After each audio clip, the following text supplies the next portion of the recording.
So I'm sure that we all feel a little tired, we all feel a little overworked at times, and the work of the care partner is never done. And they are such a critical part of the equation for all of us here. And we have a wonderful guest, Mary Karpinski, who's going to talk about what it looks like and what can I do to manage it, caregiver fatigue. Thank you. Yes, thank you. Hi, everyone. Thanks for coming. And I want to thank all the presenters for giving us some wonderful information.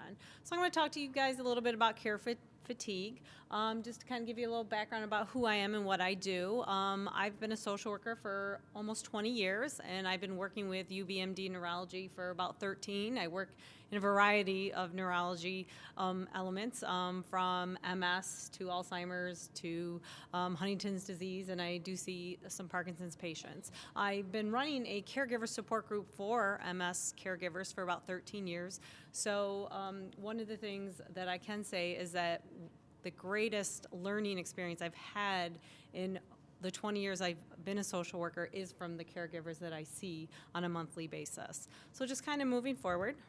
Okay, what does it mean to be a caregiver? And only you guys can answer it best. So just looking back, as a caregiver, someone who actually is engaged in providing care and needs to someone who's chronically ill, disabled, or aged family member or friend. Often, a caregiver finds themselves in this role with a lack of training, support, or compensation. Caring in a state which something does matter is a source of human tenderness. So one of the things that when I meet with my caregivers, the last few times is I ask them, give me some characteristics that you define as caregiving. And there's a million different descriptive words. And so when they came back at me, there was like thousands of them. So it's hard to define that, and only you guys can define it. You guys are attentive. You guys are advocates. You guys are dependable. You know more about your situation than when you go see your physicians, you go see the numerous people that you tend to for your loved ones. So it's hard to define what is a true characteristic of a caregiver. So just to give you guys some caregiver statistics, about 32.2 million Americans have provided unpaid care to people over the age of 50 in the past 12 months.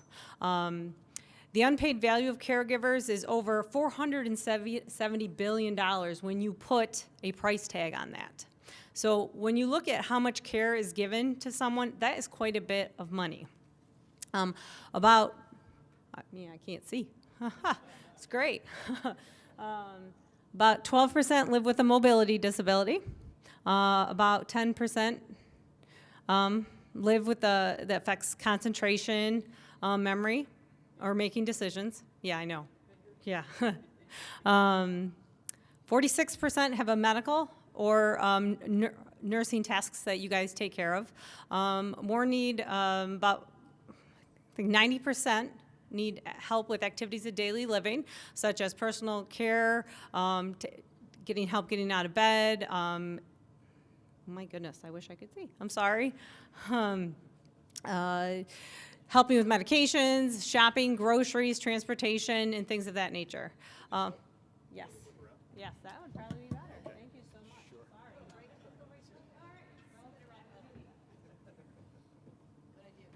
There you go. I guess my vision is going. I didn't think this would happen so soon. Family caregivers spend an average of 24.5 hours per week providing care, and nearly 1 in 4 caregivers spend about 41 hours or more providing care in a week. So that's a lot of caregiving. So that's where it equates to that $470 billion. And that was in 2013. And so that number keeps going up. AARP did this survey. The last one they did was in 2015. And so what they're finding as baby boomers get older, the rate of caregiving is going to go up because people need care. Family caregivers, those who reside, if you live with the person you're caring for, that's over 40 hours a week of caring for this person. One of the interesting statistics I found is that regardless of your employment status, whether if you're still working and living with a person, unpaid caregivers report they have positive activities in respect to their daily lives, but they're reduced by 27.2% as a result of their caregiving responsibilities. This is affected by 3 times greater than their personal lives than their professional lives. So your life is affected by the caregiving that you're doing. So your things that you're used to doing gets reduced by 27% because you're spending more of your time caregiving than you would doing the things that you enjoy doing. So what is caregiver fatigue? It's a state of physical and emotional mental exhaustion that may be accompanied in a change in attitude from positive caregiving to negative and unconcern that can occur when you're caring, that you do not get the help that you need, or you try to do more than you're able to do, either physically, financially. You also may feel guilt if you're spending too much time on themselves than on the ill person that you're taking care of. Caregivers are usually burnt out, may experience fatigue, stress, anxiety, and depression. So what are the causes? There you go. It's a good one.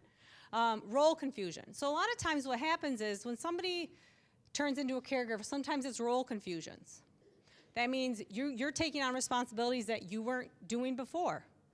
If you were the primary breadwinner and you no longer are, and your spouse now has to take that over, it's changing in roles. Or you were the person who used to let's say the house person who you do the laundry, the cooking, the cleaning, but now you can't do that and your spouse has to take that over. That's a hard responsibility to take over. Unrealistic expectations. Many caregivers expect that their involvement have a positive effect on their health and their happiness of the person that they're taking care of. Lack of control. Many caregivers become frustrated at their lack of money, resources. When you become a caregiver, it gets expensive because sometimes incomes change, especially if the primary breadwinner can no longer work and they end up on disability. Disability is not a full income for most people. And then if you have to become the person who takes care of this person and you are also working and your income gets reduced, that's a lot of financial burden. Unreasonable demands sometimes. It's not as if the person you're caring for is wanting to do these things. It's something that they did not volunteer for, and then you get these burdens placed upon yourself. So it's a lot of responsibility that gets placed on you. Sometimes there's other factors that you may not realize that are happening, and it becomes difficult for you to take them on. So what are some things to look for? Some signs and symptoms. So you start withdrawing from friends and family. And these are some things that over the years that when I've talked to the caregivers that I see in the group, this is what they've been telling me for years that they find. When sometimes part of their disease process gets harder and harder, they withdraw from friends and family. They lose interest in things that they previously enjoyed. They used to enjoy going for walks, but they no longer do. They used to enjoy reading books. They don't. They become blue, irritable, hopeless, helpless because they feel like there's nothing that can help them or the person they're caring for. Change in their appetite, their own weight. Change in sleep patterns because if their loved one is constantly getting up for whatever reason, they're getting up. They're becoming sick more often, but what's happening is they're not taking care of themselves. Sometimes what I've seen as well is they want to hurt themselves or they want to hurt the person that they're caring for because they don't want to keep dealing with the same things over and over again. Emotional and physical exhaustion. It's exhausting to care for someone else and yourself, and if you have children, or if you're taking care of parents or another sick person. Sometimes it does happen where we start taking out our frustration by drinking, excessive use of other drugs or medicines, because it's a good way that we think feels better for ourselves. We become irritable. We lack energy. We're fatigued. We neglect our own physical and emotional needs. This is one of the things that the caregivers I've talked to over the years, they feel like caregiving is controlling their lives because it's a day-to-day thing. Not that they don't enjoy being with the person, but it becomes overwhelming. Anxiety about the future. What does the future hold? Because in some of these diagnoses, nobody can tell you. It's always an unknown. Depression, mood swings, and then other physical ailments. How can you prevent fatigue? Age-old question. How can we stop something from happening? Talking to someone is always helpful, but we have to identify that we have these things going on. That's probably number one. Identifying that we need the help. Being honest with yourself, your personal situation, recognizing and accepting your potential need for caregiver burnout, educating yourself that the more you know about the illness, like you've done today. There's a lot of people today told you about a lot of different things, which is a great way of getting that ahead. Remember to develop a sense of humor. The one thing that at the caregiver group that we have, there's always humor, because they laugh through all the trials and tribulations they have, because sometimes that's what you have every day, is a little bit of humor, regardless of however many accidents a patient has, however many trips to the doctors that they have to go through throughout the week, however many denials they get from the insurance company because they can't get what they need. But as long as the caregivers I have tell me that they have a little bit of humor every day, they can get through it, because you don't know what tomorrow's going to bring. You only can live in what you have in the moment. Taking care of yourself, making sure that you go to the doctor for yourself, because if you can't take care of you, how are you going to take care of those around you? Accepting your feelings. Having negative feelings is only going to perpetuate the situation that we're in.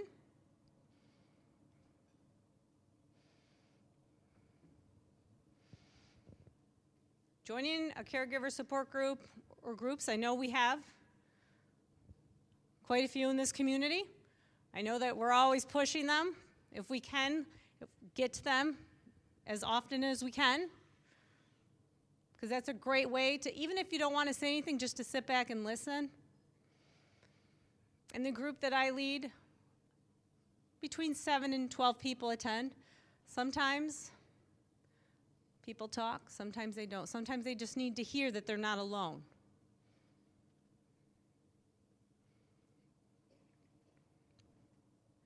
Asking for help doesn't mean you can't do it. It just means you're not alone. No one can do this alone. Making a list of your activities every day and seeing if you can delegate stuff. That's a nice way to see if you can prevent the caregiver fatigue that we have.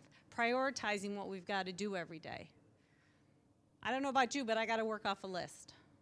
If I don't make a list, things don't get done. I just feel overwhelmed with everything. I do know that if I add one thing to my list, 10 more things, or if I take one thing off my list, 10 more things get added, but that's okay, because at least I know where everything is on my list. Give yourself permission to take a break. It's okay to sit back, be quiet, and take 5 minutes for yourself. If you can, and I know sometimes this is hard, this is probably one of the hardest things that I hear all the time. How am I ever going to step away from my situation and get respite? That's hard. But if you can, it's good to take that time away and take time out for yourself. Respite sometimes can be 10 minutes, early in the morning, late at night, for yourself. What if I'm already there? We just talked about how to prevent it. You got to identify that you're there. Attend, talk to your physicians, talk to people around you. Seek supportive counseling if you feel that you're about to break, that you need to talk to someone. Accept the support of others. Talk to a neighbor, talk to a friend. Set goals, get proper rest and nutrition. Learn stress-reducing techniques. I don't know if anybody does yoga here, if anybody does deep breathing meditation. Those are actually nice ways to kind of make yourself feel better. Exercise. I know a big component here is exercise. I think that's that in every disease state. Doesn't matter what it is. Dancing is great. Did a wonderful job. Makes you feel better. Sometimes, if you just want to sit and scream out, sit in your car and sing all you want. It's always good. Change the negative ways you view situations. It's a good way to turn things around as well. One of the things I do review with the caregivers is your Bill of Rights. The things you have for yourself, that you have to take care of you. This one I can't, this one I'm gonna have to move over. Stroll over, because this one, I would have had like 150 slides or else, because I can't see any of them. You have to take care of yourself. Seek help from others. Maintain the facets of my own life that do not include anyone else. You have to allow yourself to get angry because you're entitled to your feelings. It's okay. Express other difficulties, feelings. It's all right to do that, but do that in a way that you feel is constructive. Reject any attempt by other people to manipulate the way you feel, because it's okay. To receive consideration, affection, forgiveness, and acceptance for what I do in return. To take pride in what I'm accomplishing and to applaud the courage that has sometimes taken to meet the needs of the person I'm caring for. So be proud of what you're doing. Some days you may feel very discouraged in the things that you do because you may feel like you're not getting anywhere because we have bad days. To protect my individuality, my right to make for myself that I will sustain the time where the person you're with may not need your help. To expect and demand as new strides are finding new resources. Similar strides will be made in aiding to support the person you're with. And then you can always add another one. So these are the Caregiver Bill of Rights. These are things that are, if you ever go to caregiver classes, these are the things that they stress to everyone, that you have to take care of yourself. You're allowed to have feelings. You are allowed to be angry. You're allowed to take care of yourself.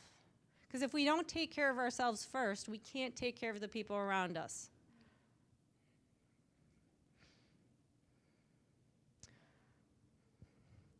In closing, I say sometimes asking for help is the most meaningful example of self-reliance.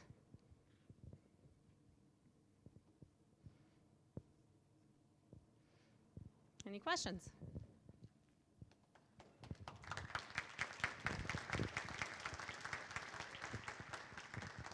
I did put up some local resources and some national resources. There are some great caregiver classes that are offered through the local Office of the Aging that help people identify what they need to do to take care of themselves. Outside of the support groups that are offered, which I highly recommend anyone and everyone to go through. If sometimes we don't feel comfortable going to support groups, you can always seek individual counseling because that's a great way to help identify what we need for ourselves and how to take care of the people around us. And then there's also other ways. Sometimes if people don't like to do that either, there's online groups that you can do or chats if we're computer savvy. Sometimes just joining a gym or joining a yoga class. You can meet other people who are in your same situation. A senior group, a local club. What I find is the more we put ourselves out there, you will find other people who are in your similar situation. There are over 40 million people in the caregiver role every day.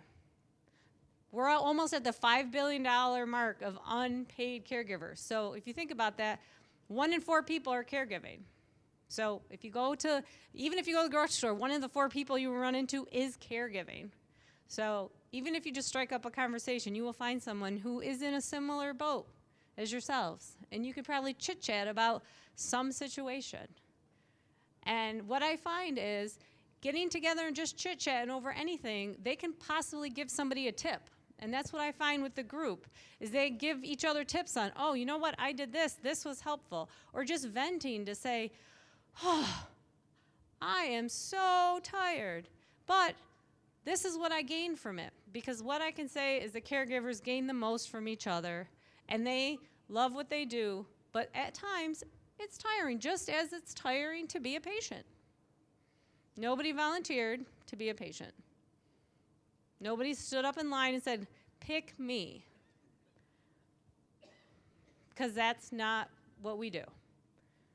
But if the roles were reversed, I bet they would do it for you.